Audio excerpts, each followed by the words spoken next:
Okay, hi guys, welcome back to another review, and right now we're taking a look at the DDHiFi BC120A, otherwise known as the Forest. And straight off the bat, I'm not recommending this, but I'm going to talk about cables a little bit and what you can do as an alternative. This costs $60.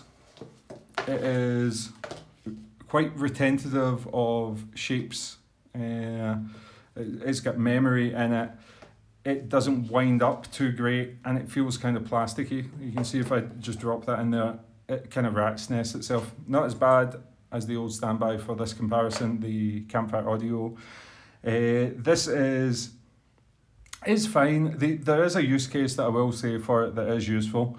Otherwise, I think there's just better options. You can spend $20, $30 on a Linsole cable or some other nice HCK cable, and you're going to get better performance, better looking, better performance and better feeling.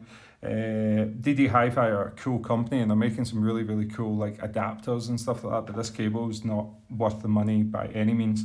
The only case where I like this, and I don't like it for other reasons, if you buy a set of over-the-ear headphones, you'll get a cable that usually has a little bit of memory retention here, the little cable guide that loops behind your ears. This doesn't have that, and to be honest, using it with an over-the-ear in-ear monitor, it's a bit of a pain in the ass because it tends to fly off the back a little bit, like uncurl and loop itself, especially with the memory retention it has. The one area where I like this is if you're using a set of traditional earbuds, you know, like the ones that go straight down, like the ones you used to have in the 80s, and there's some really good ones of those that I'll be reviewing in the future on the channel. This cable can be used with these provided it's a 2-pin connection, because there's nothing that will curve it around. It will just hang straight down from your ears. So in that case, yes, it's useful because a lot of the other aftermarket cables come with that loop over ear guide. The biggest problem for this, and you can see it's tangled itself already, it's a very tangle prone cable. The material is not very good. It's very plasticky on the outside, and you can see it's a disaster. Okay, there's no way I'm recommending it, and the reason I'm not going to recommend it is lots of good cables, $20 to $30. If you go and watch next week, I'm coming out with the much talked about big cable comparison, where I'm going to be talking about tons and tons and tons of cables. I'll give you better recommendations than this one in full. But for now, I would say you can either get a $20 to $30 earphone, or you could go and buy a set of $20 to $30 cables, or you can go and buy a set of like $50, $60 earphones, which will cost the same price as this.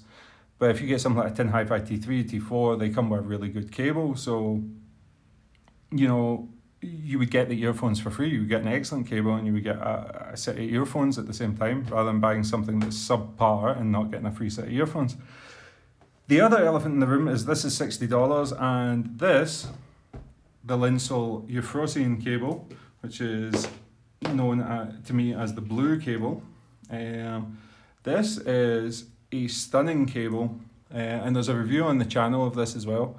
Stunning, thick, low microphonics, incredibly good hardware, performs beautifully, stays absolutely dead still, hangs very nicely, has really nice flow, resistant to tangle, just very high quality. And this one only costs $80, so $20 more than that DD Hifi thing that I've got sitting in front of me.